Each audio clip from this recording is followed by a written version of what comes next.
according to industry studies of the Indian retail fitness services market, which was done in December last year, about 2019. So there are about 6 million active users in India who's spending on an average about $300 to $400 annually towards fitness services, which is total, amounting to about 2.6 billion market size. So how do you look at it that, all of these numbers, if you're talking about till Jan 2020, how it has really changed and how COVID-19 has changed the consumer expectations, considerably by saying that, because we were amounting to about 2.6 billion market size, looking towards, doubling these numbers, particularly in 2020. Right. Hi, Ashita. Hi, Gaurav. Hi.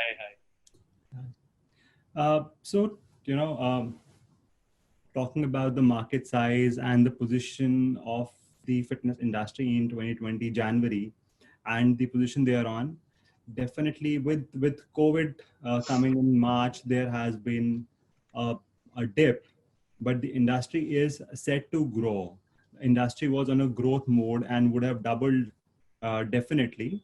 And with the COVID coming in, definitely there is going to be some consolidation. Some weaker players or some small players might not be there, but then the number of users would increase and the demand will be higher.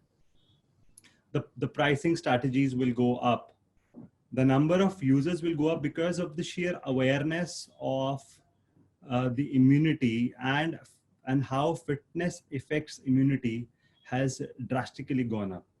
Since our gyms were closed and we started our operations on the 5th of August as directed by the government, a few cities started on the 5th. Right now there are about 40 gyms which are operational in India with us. The rest are yet to open. We have seen a great surge in new memberships. People are buying new memberships in the gyms. Maybe that's because the gym which was in the neighborhood is not there, but the membership pricing has gone up. The number of users is going up. So definitely the trend is going upwards. Absolutely, and I completely agree. This can be a short-term issue for a brand like Anytime, which is more I would say hold period or a pause period of what we call it.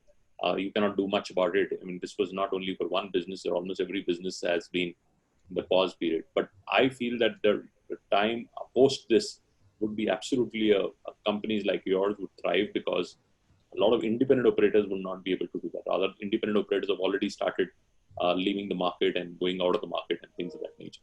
And I feel that the opportunity for the market consolidation always comes from this situation. You are already a 80 location space, and I feel that still, if you see the branded market to a fragmented independent operator market, is still a very big ratio difference, right? So if the branded only contributes about 3 to 4% of the overall the space, and that market would significantly start shifting. And we've seen in the earlier days also, whenever this crisis kind of thing, the people who are independent operators go out of the market. That's one structure. I also feel that because you're a franchise network, it will also be a great opportunity for a lot of your franchisees to also consolidate their position in their markets.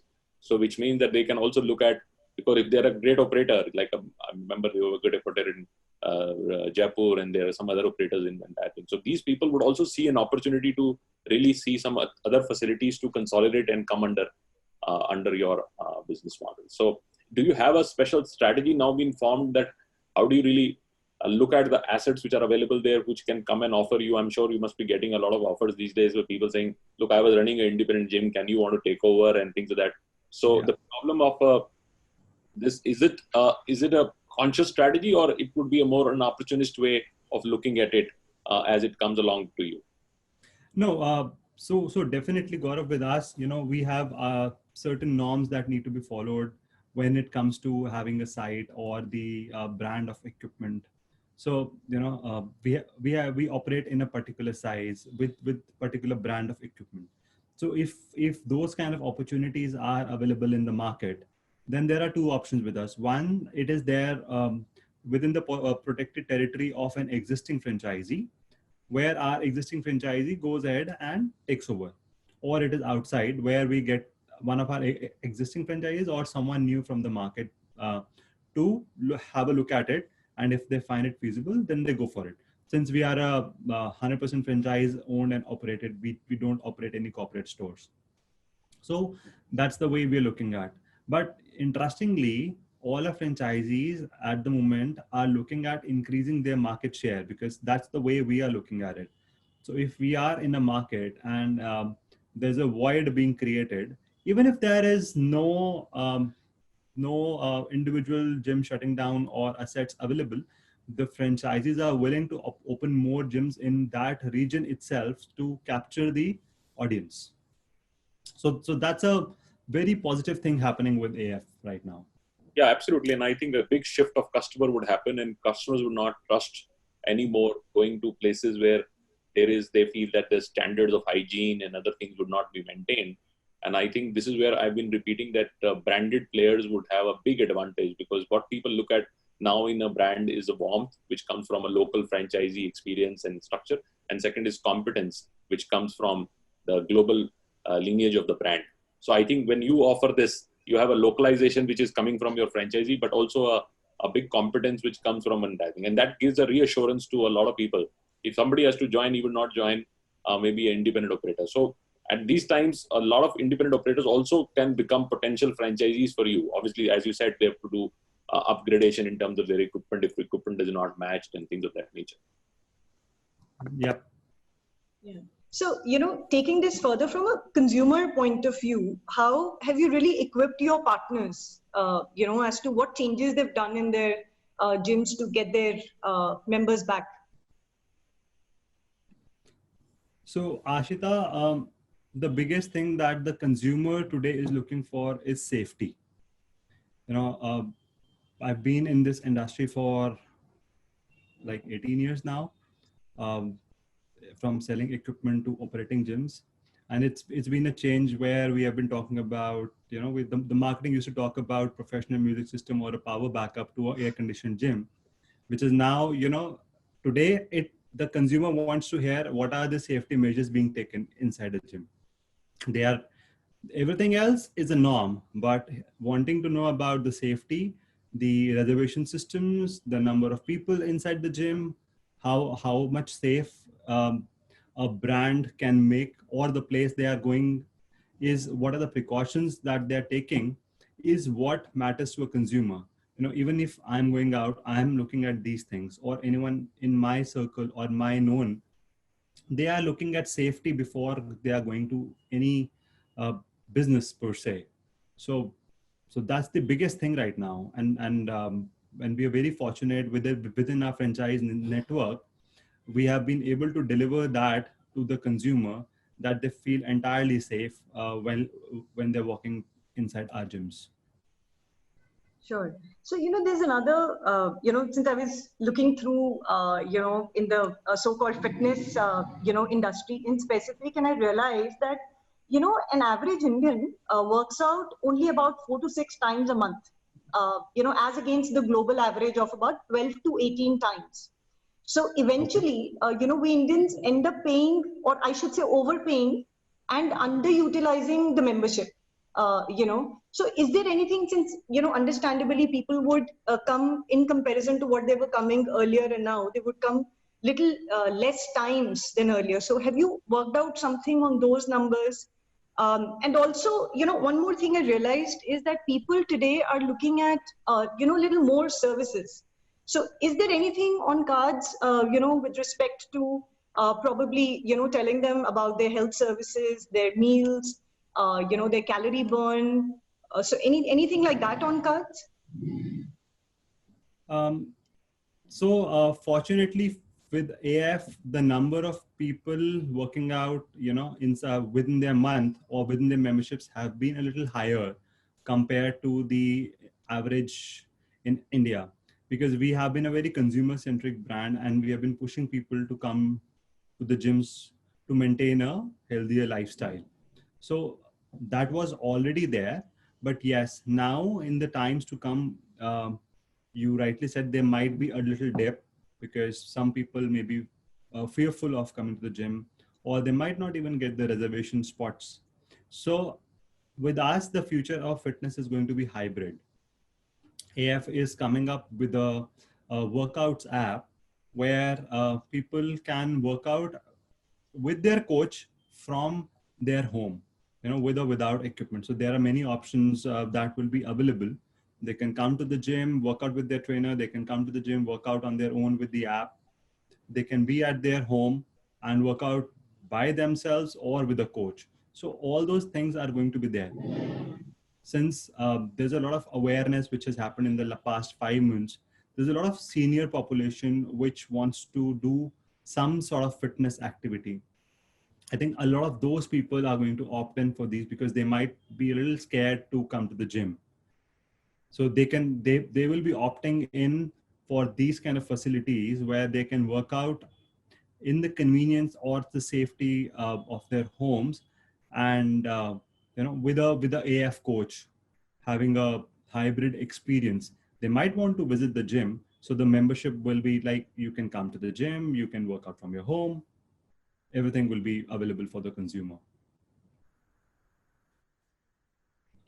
I think this integration would be a very important, at least to keep the momentum and the routine going. Yes. And I think they would get relaxed by the more psychological part of it, because now I think in some cities it's not so much of a real threat, but in psychologically a lot of people have been a little bit of not having enough motivation to really step into environments which are not familiar to them. So I think to begin with, if the personal training can go to their home and they can do some little bit of work and they get into, so to say, a routine of doing it again, then I think they would start stepping in. And once they step in, I think they would start coming even more regularly, because I think whenever people are breaking, and we're seeing this almost everywhere, people will not go to a shopping mall. But once they go to a shopping mall, then they see it was fine. We were able to handle that entire thing, and it was much safer, and everything was well kept. Then they start going to that environment. Yeah. This is very clearly so. Establishments and businesses have to really create the first sweetener to get people step in. Once they step in, then they know this is fine. And this has happened in all cycles. The first offices opened, same thing were happening. People were not coming to offices, and when they started coming to offices, they found how to manage their capability. They started doing it. Then a little bit of retail happened. Start people going to grocery stores, which are, I think, more complex by a potential of infection. I think they were much more than gyms. And I don't know why people really put gyms as a more places, especially big box gyms. Actually has no. I mean, there's so much of space available. You end up meeting nobody really in gyms like that. So I was wondering that I can still understand a little bit on restaurants where you have a lot of ability, but gyms was to me was very I felt that it was probably one of the most safest places to really go out and do your workout and come back, because you don't really face with anybody. So I think if everybody starts moving and putting in some kind of pressure, and including your franchisees, putting some kind of incentivization or some form of getting people just walk in or getting into a regime, I think this would return much faster than a lot of other industries I know. Yeah, absolutely. And gyms are safe for sure. They are safer than many other businesses which are now open, and especially when the gyms have implemented a reservation system where people have to work out within 1 hour and they are gone. Contact tracing is very easy, which is not there in any other businesses. You can't trace back. It's a members only facility where people are coming from the neighborhood. So it's really safe to work out in, and the virus doesn't spread with the sweat. Yep. And moreover, these days gyms are air conditioned and the temperatures can be maintained. Heavy activity can be a little, we can restrict that. You cannot be doing very heavy workouts. But for fitness, I think for immunity building, it is a must have. Correct. That's the kind of representation that the industry bodies have also sent to the government, and which a lot of states have looked at and opened. But yes, there are a few states which are yet to look at it. Yeah, I think they all follow each other. Yeah. This happened in almost every services which we've seen, that it starts, and if the reaction is not there, then they would say, okay, we are also fine to open up. So that's where everybody is following, and so everybody wants to be good in the times of this critical decision making. Not Yeah. everybody really equipped to be the front runner to take the decision. Everybody follows each other. So that's a kind of a goal sheet. Yeah. So, there's another thing that I really wanted to ask you. What prompted you to take up a master franchise? I mean, you could have started a chain of your own, or since you were already there into the industry. So what was those reasons that you did so? So, as a matter of fact, I had my own chain of gyms before we took Anytime Fitness franchise. Back in 2009, while we were in this industry, setting up gyms, selling equipment to corporates, selling equipment to other branded gyms, we opened our first gym in 2009, and then opened two more gyms in 2010. And we even had a Bollywood celebrity as a brand ambassador. The entire thought was that we would want to do franchising of the brand and grow it bigger. But it didn't take much time for us to realize that only a brand ambassador and having the hype of being a brand creates a gym franchise. There is a lot that goes behind making a franchise network. There's a lot of tools, support, marketing, uh, things are required that a franchisee would require. The franchisee needs to see how you are going to support them, but we were not able to make all that. And then we stumbled upon this brand Anytime Fitness in 2011, and we started working on. We just found that this is the right brand for the India market. Since out of the three gyms we were operating, one was a smaller size, comparable to a AF size today, and two were big boxes. So doing what we were doing, knowing which ones were more profitable, the smaller box was more profitable. And then we came across AF. We found out what we wanted to build. So it was a build versus buy decision then. We thought, okay, this is ready-made. It is working worldwide. They have the tools and systems, processes, everything in place where you could just take it and start growing on it. So that's what we did. And we opened our first gym in 2013. Um, it took a little time for us to open our first gym. We signed up with the AF in 2012, but as you say, it's all about the location when we are starting. So we did a lot of due diligence, setting up the brand for the India market, Indianizing a lot of things because it's an American brand. We did all that, and we started in 2013 with our first gym. So the reason for opting for a brand versus opening our own, we did both, but found out that this was much more easier and faster to grow. Absolutely, and I think we've also seen the same thing. We've seen the journey of a couple of other brands also in the space, and what I really get surprised by the kind of capability they put in terms of helping the franchisees to sustain and grow, and very simple processes, but they really master those processes so that it can be duplicated well, which looks very, from an outside, a lot of easy, say you have just bring in, but the overall culture to the whole ratio, and that's why they don't change. They're very rigid on few things because their learnings have come from over the years that there is a few things they know what works and they know what would not work. So companies are very, very firm, and AF is obviously a big example. And I remember meeting you the early days when you started this piece, and I should appreciate you're one of the few operators who really had that patience at that time. Otherwise, a lot of people, when they buy a master, they're a little impatient. They want to really quickly sell out and sell franchisees and so on. So the first couple of years, you were very, very patient, investing into setting the ground and the foundation right. And that time, I think sometimes companies don't give, they just quickly do that, and then they were not able to handle. And once you're able to stabilize that first few examples, then I think it is much easier to build. So the journey is, the first 5 is difficult, and the first 5 to the next maybe 50 is easier. And then what you are today from 80 to 800 is much easier, right? But that cycle is somebody has to really understand that it's not that easy. It takes it, maybe now you're already a decade with the brand, and master franchisees should not be taken from a mindset of a 5 years, 10-year kind of horizon. These are legacy businesses. These businesses, essentially, you pass it on to the next generation, actually.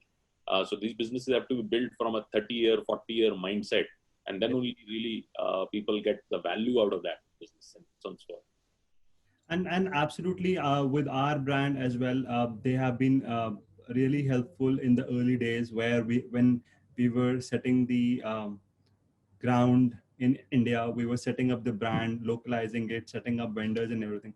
The brand was also very patient. Since the learning came from so many different countries and so many different franchisees, that's the add-on benefit of being a part of a big global brand, where the learnings are not just from your country, but you are constantly learning from what is happening in Australia, Singapore, UK, America, Canada. So you learn all that, you learn the trends, you understand those things, and you are able to deliver a better member experience to your consumers. Absolutely. And a lot of people have been talking about, and this maybe I should ask you, because somebody's also asked this question. Everybody is talking about this new formats of fitness, more functional trainings, which also is incorporated in your, more what I call the classic form of a fitness structure. And AF has almost everything possibly on the fitness is available in the programs, and much developed programs. But is there a potential disruption? Because a lot of talks have been done by people from a design of the business. I don't want to name a few companies which have come in and was trying to create, so to say, price disruption, product disruption, things like that. Is there a disruption, or the classic model with obviously new programs of fitness works the best and will continue to make the more stability in the market and eventually will survive the maximum? I think the conventional way, or the classic model, as you say, has been there since ages, and it will always be there. There will be different forms of exercises which will keep coming. People will keep innovating, and things will keep coming, because people want a little variety in their workouts, which is not bad at all. And in India also experienced all this happening. But I think all in all, it was good as the awareness grew. More the number of players that are there inside country and they're promoting fitness, people are getting more aware, which is in the end beneficial to all. Many players entered, but the market has continued to grow and has been accommodating every single player. The market penetration in India of fitness is still less than 1%. The US average is about 18. The Asia average is about 7. There's still a lot of scope for everyone to grow. So then more the number of players, more marketing dollars coming in, more awareness. And this COVID gave a real, without spending any marketing dollars, there was a lot of awareness on fitness. Correct. So things will grow, and all these forms will continue to grow, but this will continue to stay. And with AF, we found the early trends being a global player, and we incorporated the functional fitness form of workouts and the group workouts way back in 2013 itself. So since then, we have been having these sections so that we can provide variety of workouts to our members. So inside AF, you will get the entire experience that you would want. Absolutely. And I think you're absolutely right. India is a lowest penetration market. It's a lowest at the consumption cycle, which means what Ashita was saying, that people are using it less in terms of, even if they become member, Drop rates are very high in India because a lot of people join membership almost on everybody who decides on the resolution for the new year and comes on the first 5 days of January and puts them in membership and then vanishes again and then come back again after 1 year and pays that becomes a kind of thing. So that would also improve. People would shift to major lifestyle changes and so on and so forth. So all this would really help. And I'm a firm believer of conversion market because I feel that there is a very fragmented, unorganized, not so great kind of facilities available in the market. And as the consumers' affordability goes to a level where they understand that they need to have or they have a right to get better facilities, and the good companies also have adequate penetration. Like in Delhi alone, there is about 15,000 gyms available. And these are basements, and people have put in some machine somewhere, and all forms and shapes of that, which I think have a lack of, because it's end of the day, it's a combination of fitness and lifestyle. And you just don't deliver fitness, you also are delivering a great lifestyle to people. And lifestyle would mean that they need to come to environments. It's the kind of members you really hang around with. It's a club. If you need to really have a belonging, and that's something which is very, very important. And I rather was a place in London. It is a private equity invested gym, and they invited me to really see the facility. And I went there. There was a live DJ which was performing, and almost everybody looked to me that they called in fashion and models to come and work out here, because it was so fashionable to be there in that entire thing. I felt that this was a club. This is the kind of people really come there. They want to really see similar kind of people around them, and it gets them motivated and to continue to look good and feel good and so on and so forth. So that all system is now coming in India, and I think that would create a tribe, and that tribe starts creating a multiplier, and branded gyms would obviously be able to bring the value that way. Ashita, over to you. Yeah.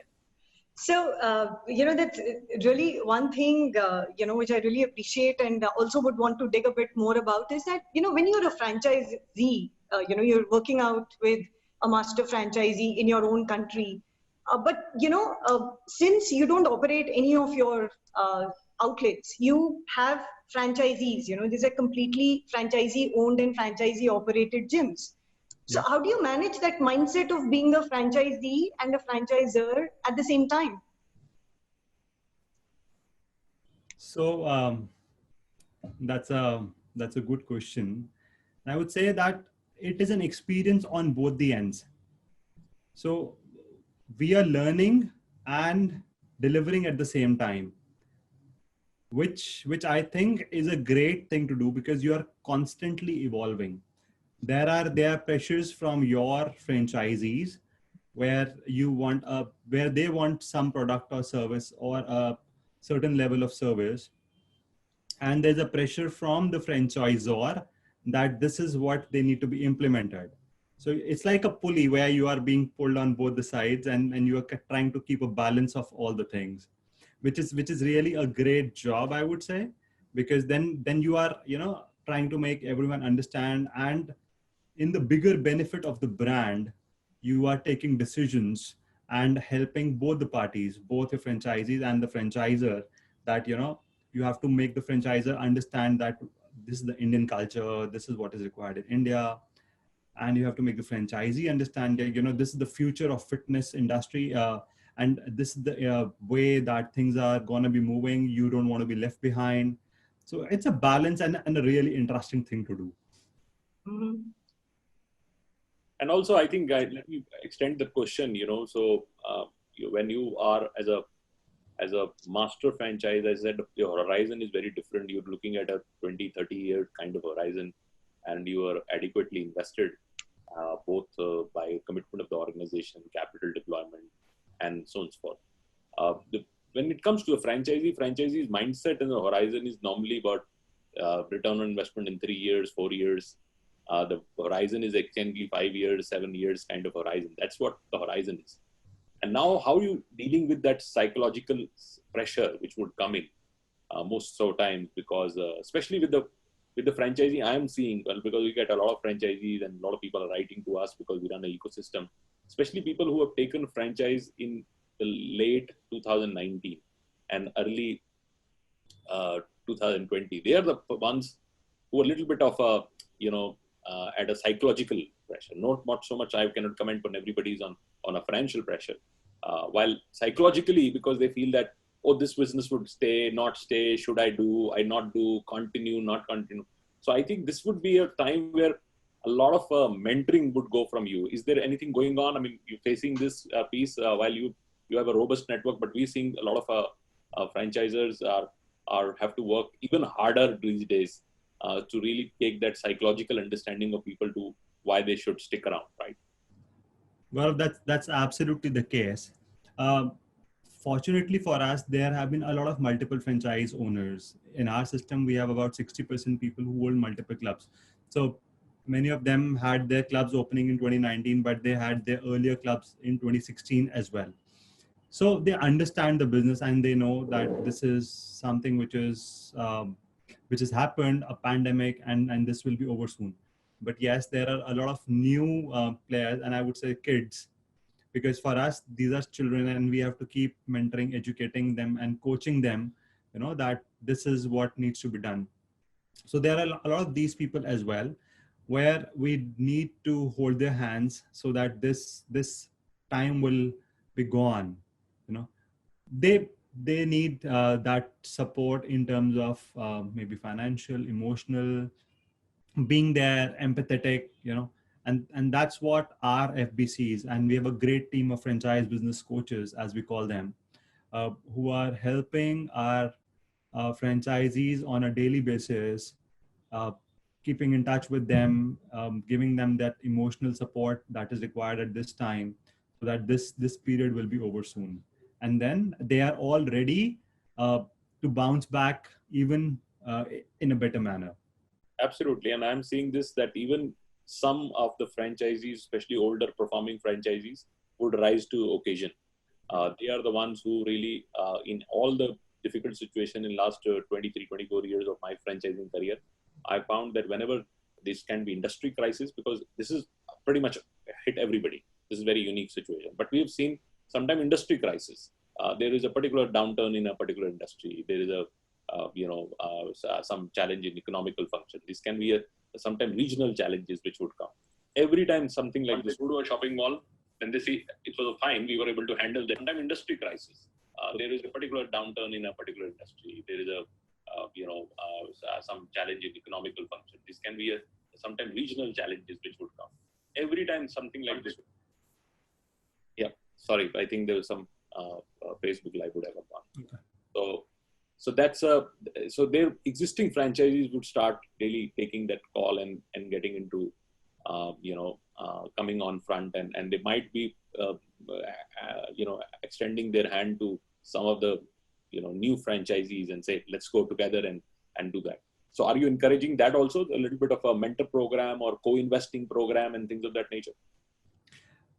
Not exactly the way you say, but fortunately for us, or the brand, that we have been hosting our conferences, and all the franchises are very much connected by themselves. So the network is really like a mesh, where the franchises reach out to their fellow franchisees, those who have been a little older into the system, and they are seeking their advices. So every franchisee is connected to us at the corporate level and to the other franchisees, so that they are getting that knowledge. Okay, if this happens, then what? Okay, or what you are doing to face the situation with your landlord, because that's the biggest thing right now. The landlord or the rental crisis. So they are all connected and they're working together. So it's like a small family that we have. Absolutely. And is the rental correction a reality coming through? I'm sure in a lot of cases it's already come through, but I think there's a mismatch of what is expected and what is coming through, right? Yeah. It's a little tricky and a difficult situation with some franchises in some cities, where the landlords are not able to understand that this is a different situation or a difficult situation where they need to support so that the businesses can sustain over a longer period of time. And it's like a few landlords are dependent on this income only, and some have this as a side income. So every situation needs to be dealt differently. Every landlord is behaving differently. Yeah. Every tenant and landlord are making a different agreement. No, there is no standard that okay, this is what is happening across India or across the city. Some have their 100% rental waiver, some don't have a waiver.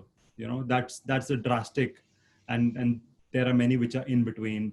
There are revenue sharing which is happening. There is a discounting that has happened, but so Yeah, everyone is different.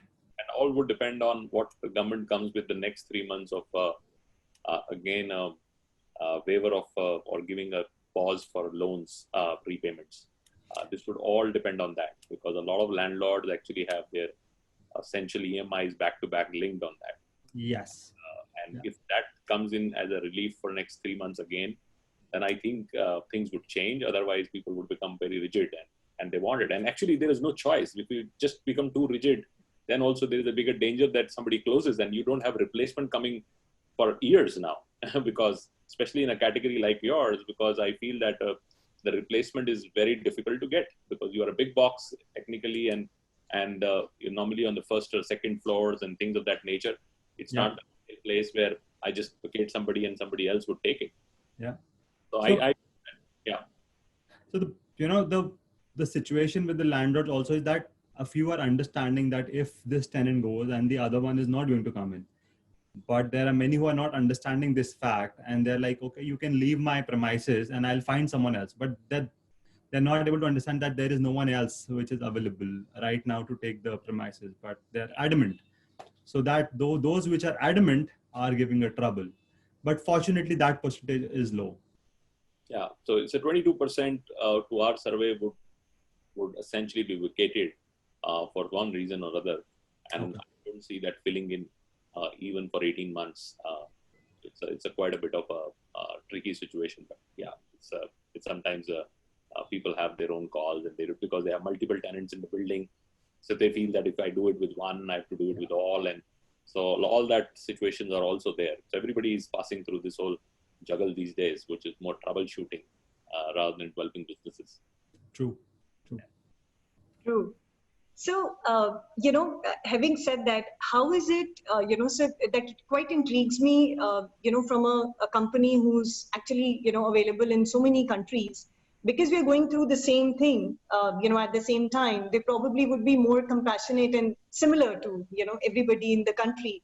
So how does that, like Simon says this a lot, that, a company culture is a concept that is, easier to experience than to describe. So how does that, is working out in your company right from top to bottom, with respect to franchise partners? I'm sorry, I didn't understand that question correctly. So, it's like, the foundation of a company, is there on the kind of culture it wants to have in its company that would prevail for years to come, and it would flow from top to bottom in different countries, like particularly in your case. So how is that aligned, right from US till here and the other countries, particularly with franchise partners? And how is it benefiting partners?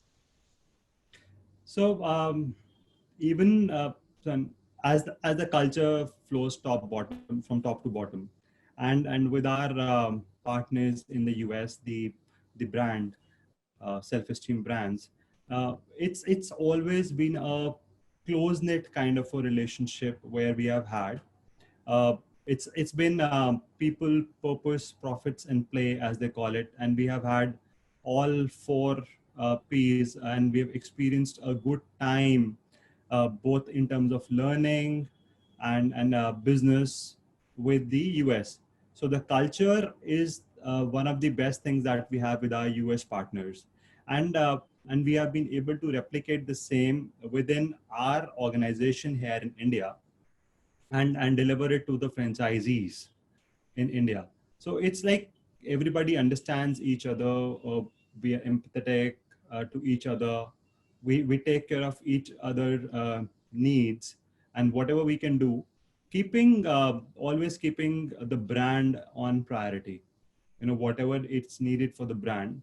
So we have maintained that always. Sure. And the, understandably, Anytime Fitness, the name also comes from there, that whenever you feel like working out, just, go to the gym and work out. So how it works out in India? I mean, India, I'm sure you would not get 24 hours in every city. So how does that work? So most of our gyms are 24 hours, especially the ones in Maharashtra, Bengal, and many other places. Delhi also, there are, I would say, a lot of gyms are 24 hours. And the others which are not 24 hours, where, we don't find it safe to operate, say 24 hours. There are some pockets or some areas where we feel, it might not be a great idea to open 24 hours. The market is not that mature, or there's a safety issue for people to be coming in the night. There we operate 19 hours. So we open at 5 a.m. and we are open till midnight, which is a decent enough long time for people to come in to our gyms. I think, but said that, about 60% of our gyms in India are open 24/7. I understand that because of culture reasons, there's like one gym that Anytime Fitness has in Saudi, which is all women gym. Yeah. And like others in other countries. So is there any customization that you did in India, which you still, carrying on? Is there anything that was required as per in the Indian context? So if you compare the American gym culture to the Indian gym culture or the gym design, I think we are majorly similar. Saudi definitely have a only men and a only women gym, which have been built separately. But India, I don't think there is anything which is very different from what is there in, say, other parts of the world, say Southeast Asia or America or UK. Our design is very similar. Our culture is very similar. Our equipment is very similar. So we use 2 brands of equipment, and that's the global. So anybody walking inside a gym in Australia or US or Singapore and walking in a gym in India wouldn't find a major difference. Sure. Minor tweaks in terms of sizing and all would be there. But yes, one can easily say, okay, yeah, I've entered into an AF facility. Okay. And what percentage of people do really go to another gyms? I mean, does it really happen? I mean, I know it's one of the things that you offer, but does it really happen? 10%. 10% of people use global reciprocity. So we give every member a small key fob. That's a RFID device that we give them, where they can, after 1 month of buying their membership, they can use any gym in the world. Yeah, these days the travel is not so much, but we have, when pre-COVID times, we have experienced about 10% people using the facilities other than their home branch. They might be on the way from their work, or they are traveling, or their friends are working out in a certain gym and they're going for their workout there. We have had that. And it's seamless, because a member needs to just go and swipe the key and the door will open up. So it's been really easy for the member to use the global reciprocity feature that we have. Yeah.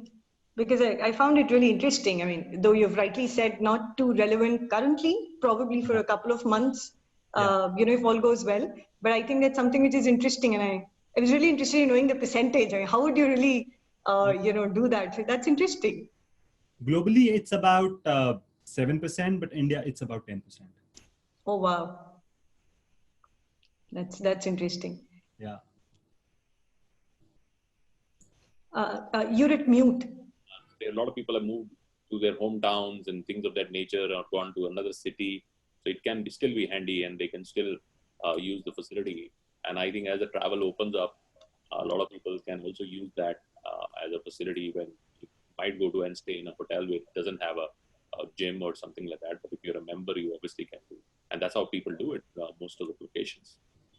They do, and especially within the metros. And if you're traveling between Delhi, Bombay, Delhi, Calcutta, all these places, there are gyms where people choose their hotel to a location where there's an AF, and we have had those experiences because the hotel was chosen because I'm an AF member and there's an AF nearby. So people do want to visit the other gyms and they enjoy working out there and they come back and share the stories. True. Yeah, that's very interesting. So how, is there anything from franchisees for that or no? They're happy selling their service to others. They would want people to come and experience it. Or they are more than happy because that's one of the biggest USPs of AF, where you buy a membership and you become a global member.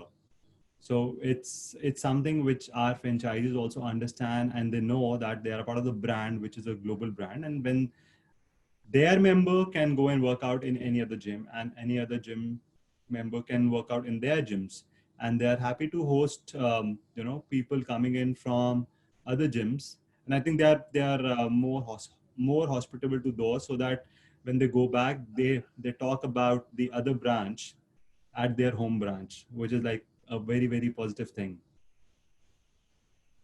Yeah. Okay, that's quite interesting. So how does, in terms of a life cycle of a consumer, so if I want to understand, your customer in terms of what is his life cycle, so does he come back after a year, or what do you think is the pattern of consumer with you? So with us, we have systems and processes in place where we continuously keep on engaging with the consumer or the member so that they are not absent from the gym for a very long time. Fitness is a habit. And if you are able to make sure that the person is coming to the gym on a regular basis, then it's more likely for that person to renew their membership. So with our tech, in place, we continuously keep reminding the member to come to the gyms. It is like many gyms are like you buy a membership and they forget who you are. That's not the case with Anytime Fitness. And that's what we train our franchisees for in our training modules, to be personable with our members, to be a consumer centric brand. And the tech also has been built in such a way that we keep connected with our members. And there's I don't know what the industry average is, about 45% of our members keep renewing their memberships. Sure. Oh. Great. So for franchisees, it's a good thing. So they're getting a lot of support right at the principal level. Yeah, definitely, because all that is something that they are buying the franchisee for. They're getting trained, they are getting the experiences, they are getting the best practices on how to retain the members, engage the members. That's what we have been able to do as a big network.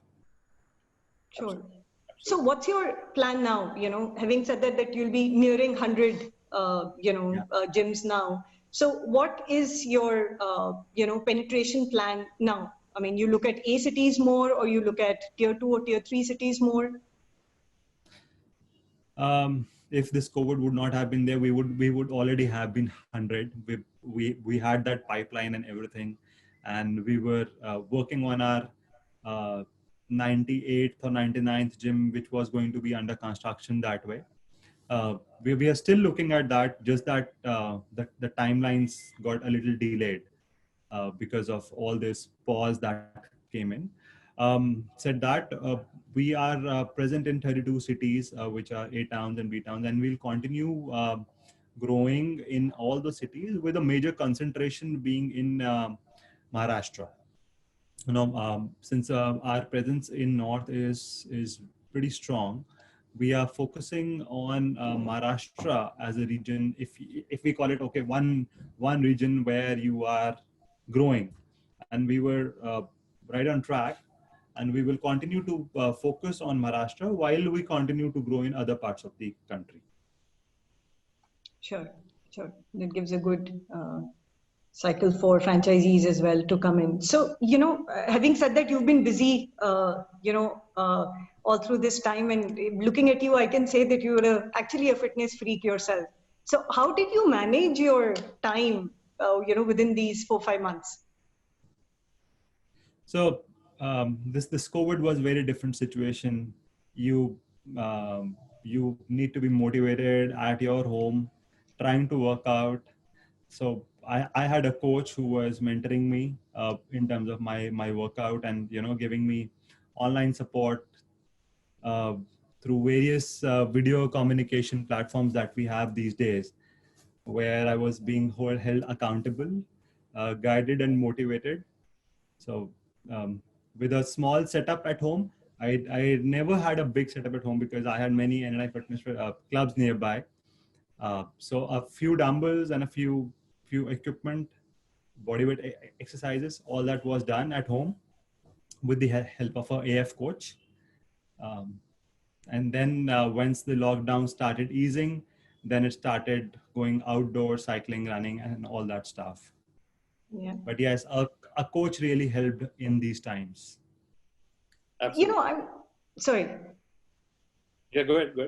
So I'm very, intrigued to ask, do you really see this fitness part in your franchisees? How much numbers does that hold? I mean, is he fit himself? Do you give a franchise on that basis also? I am not able to recall any franchisee who is not a fitness freak, I would say. Yeah. Okay. There are so many of, I think all of them are into fitness. Maybe just less than 5% or something might be who are kind of investors and somebody is handling their gyms, but most of them are really, really passionate about fitness. They have been they have had their fitness journeys, they have had their transformations, they have, a couple of them have done their fitness education. They're all very passionate, and that's why we are able to deliver the same thing to our members, because our franchisees understand this from within, how important fitness is. They are not just mere investors who just entered the business for money. They came in this for their passion as well. Mm. True. That's interesting. You were saying something, sorry. Always very good because it's a enthusiast who really get into fitness. Fitness is always historically has been enthusiasts who would come in and they do very good because they live that space and they like that space, and that's how I think the industry has been built. Over to you, Ashita, for the last question. We're running close to the. Yeah. So I understand that you do a lot of binging apart from work. So what are you binging on nowadays?